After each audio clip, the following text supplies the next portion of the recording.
Good morning. Thank you for joining us for this service. Please observe reverently or join us in the chanting of the Juseige, the most favorite of all verse passages from the larger Sutra on Amida Buddha. Namo Amida Butsu, Namo Amida Butsu, Namo Amida Butsu, Namo Amida Butsu, Namo Amida Butsu, Namo Amida Butsu, Namo Amida Butsu, Namo Amida Butsu, Namo Amida Butsu, Namo Amida Butsu, Namo Amida Butsu, Namo Amida Butsu.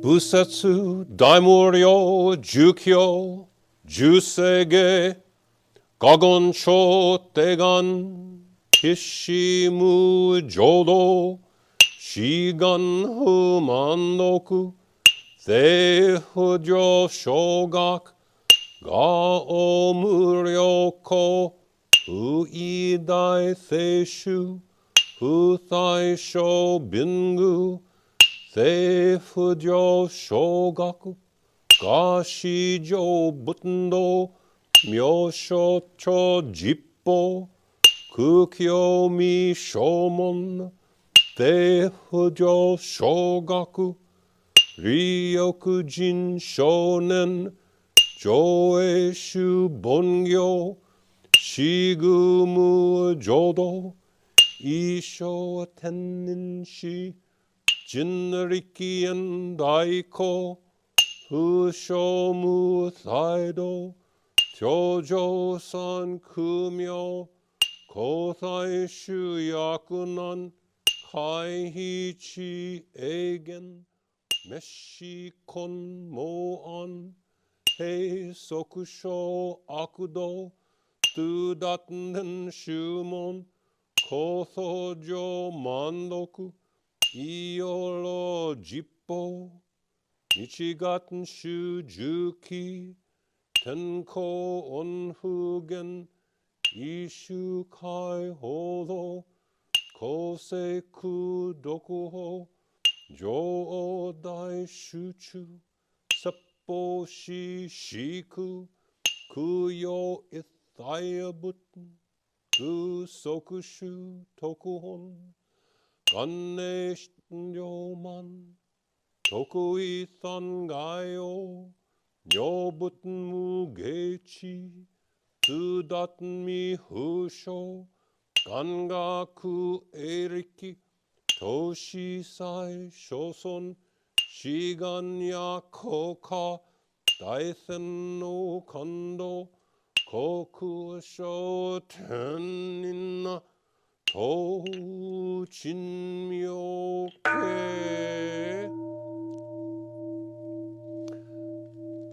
Namandabu, Namandabu, Namandabu, Namandabu, Namandabu. Gani Shikudoku Byodo sei isai, doden bodai shin onyo on la koku. Namanda burmanda, namanda bu, namanda bu, namanda burmanda. Namo Amida Butsu. Namo Amida Butsu, Namo Amida Butsu, Namo Amida Butsu, Namo Amida Butsu, Namo Amida Butsu.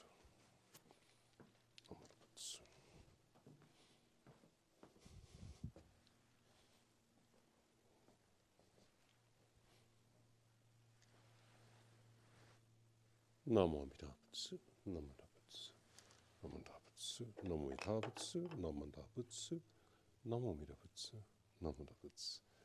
Namo Amida Butsu, Namo Amida Butsu, Namo Amida Butsu, Namo Amida Butsu. Good morning. I'll lose the mask as our friend Alan Goto is about 30 feet away from me and my wife Kyoko about 25.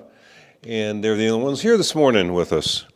I think Bobby Fukumoto had helped set up. But do want to thank Alan for filming this for me and Kathy Kumagai for managing the computer organizational side of it. As I don't know for sure where you may be viewing this or when, my remarks are not tied to the seasons or to the liturgical calendar or the calendar of special services for Nishihonganji. I'm pretty much free to speak with you on any topic I wish to this morning, because this is what we call in the can. It's always interesting to see what metaphor is last. You know, the younger people don't know why we call it in the can.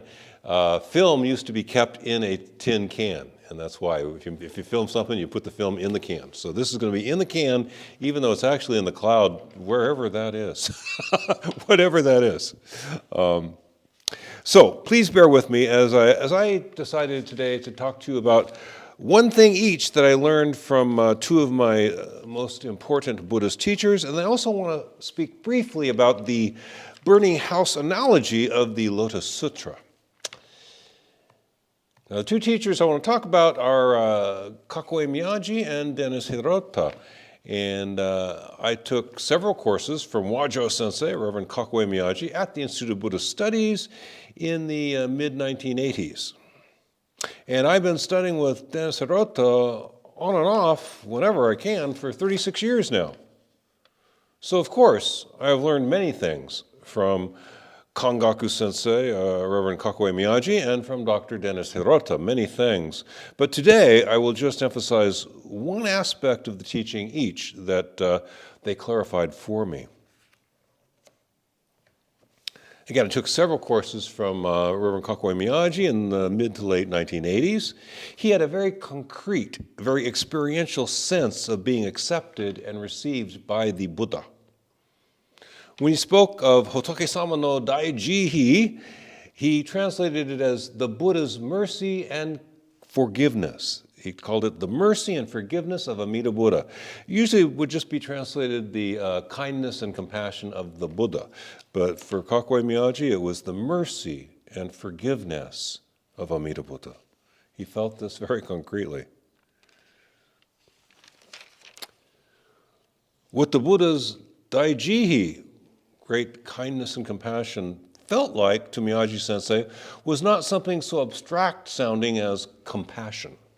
It was not something potentially as tepid as kindness. It was, for Reverend Kakue Miyaji, the Buddha's great mercy and forgiveness that he felt. The Buddha is a concrete, a genuine subjectivity.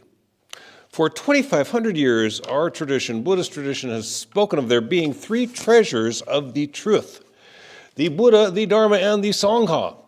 However, there are people teaching the Buddha Dharma in North America. I'm not sure who ordained some of them, but here in North America and in Europe, there are people teaching the Buddha Dharma who seem to have only two treasures to share. There's a lot of talk about the Dharma in North American Dharma centers, and there's plenty of discussion of the Sangha in North American Buddhist Sanghas, communities. But what happened to the Buddha? Where is the Buddha? Where is the beef? I am one day going to organize a panel discussion. I think my first choice would be my colleague, Reverend Johnny Wahara. But I'm going to get a couple colleagues up here, and we're going to address the issue of where's the Buddha. And I'm going to put a poster right out of that Wendy. I'm going to have the three senior ladies lifting the hamburger bun, looking for the hamburger patty. Where's the beef? Then we'll have three monks over here lifting the top of the temple. Where's the Buddha? Without the Buddha, you've lost the beef. That Wendy's hamburger commercial, I looked it up. It was first broadcast on January 10th of 1984. I thought it was a lot older than that. That is the most famous commercial in American history, I believe. The Wendy's hamburger, where's the beef commercial. One day I will hold that panel discussion, and I will do that poster, because I am worried about this. Where is the Buddha? Where is the beef? Where is the meat of our tradition? Now, For Kakue Miyaji sensei, for Reverend Kakue Miyaji, the Buddha, Amida Buddha, is absolute subjectivity. Amida Buddha is not some big guy or gal over there, but Amida Buddha is absolute subjectivity. Amida Buddha is that ocean of light that surrounds us even now. Amida Buddha is the ocean of awareness into which we enter with great clarity at the end of our current lives. Amida Buddha is the inclusion of my experience, the inclusion of your experiences, everyone's experience in a vast, warm, caring awareness. What does that mean? Well, it means a lot. The Buddha is real and true. Subjectivity is part of the payoff. However, allow me to move on and to share with you the fundamental thing that I learned from Dennis Hirota, which is that the Nembutsu, in its many forms, Namo Amida Butsu, Namanda Butsu, Namo Amida Butsu, Namanda Buddhamanda, Namanda Bu, Namanda Bu, Namanda Buddhamanda, in all of its verbal forms or in mental reflection, the Nembutsu is the actual liberating activity of the Buddha. Through a long period of study of Shinran's teachings in some real depth and to some degree of complexity with Dennis Hirota, what I ultimately got out of Dennis's teaching is the clarification of Shinran's vision that the Nembutsu is sacred.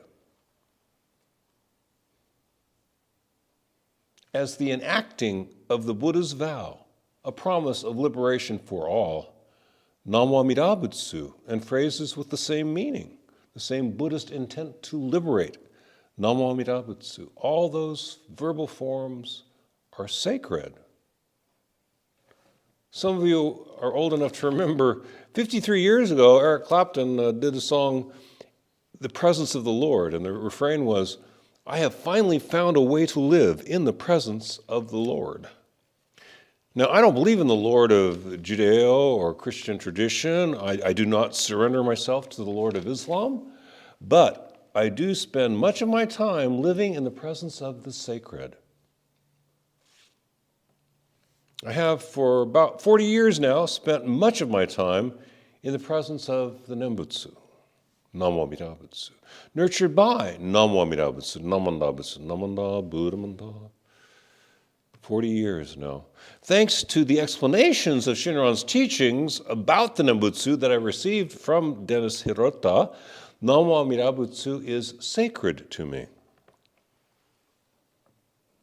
Now, the preciousness of Namo Amida Butsu, the preciousness of the Nembutsu, is something that I too lose sight of sometimes. But the fact that simple phrases like Namo Amida Butsu are holy, are the active presence of goodness, are the source of beauty and truth, is a presence I live amidst much of the time. I live amidst the sanctity of the Nembutsu much of the time. I live in the holiness of Namo Amida Butsu much of the time, thanks to Dennis Hirota's elaboration of Shinran's teachings. Some of us in the Pure Land stream of Mahayana Buddhism have finally found a way to live in the presence of the sacred, in the presence of the Nembutsu. So that's just two of the things that I learned from Wajo Sensei Reverend Kakue Miyaji and Dr. Dennis Hirota. And I still want to say a few words about the Lotus Sutra analogy of a burning house. First, let me read Shinran's caution to us that this fleeting world is a burning house. We are trapped in the burning house with the Nembutsu calling us to escape. I'm reading now from the postscript, sometimes called the epilogue of the Tanisho. I know nothing of what is good or evil. For if I could know thoroughly, as is known in the mind of Amida Buddha, that an act was good, then I would know the meaning of good. If I could know thoroughly, as Amida Buddha knows, that an act is evil, then I would know evil. But for a foolish being, full of blind passions, in this fleeting world, this burning house, all matters without exception are lies and gibberish, totally without truth and sincerity. The Nimbutsu alone is true and real. So this is Shinran, our denominational founder, alluding to that Lotus Sutra story of the burning house, but reversing things. And the sutra, the narrator is outside the house and is burning, and the children are there, and you got to save them. Shinran's saying, no, we're in the house. we're about to go down. We got to move. We got to move. Shinran alludes to the story of the burning house, but again places us inside that destructive, worsening death trap. Now, as the analogy goes, the burning house, so the father has gone off on an errand, he's come back, the house is on fire, and all three of his sons are just sitting in there, not worried, not wishing to escape the flames. And so he knows his youngest son likes deer. He has a fondness for deer. So he says, come on out, I've got a cart pulled by a deer here for you.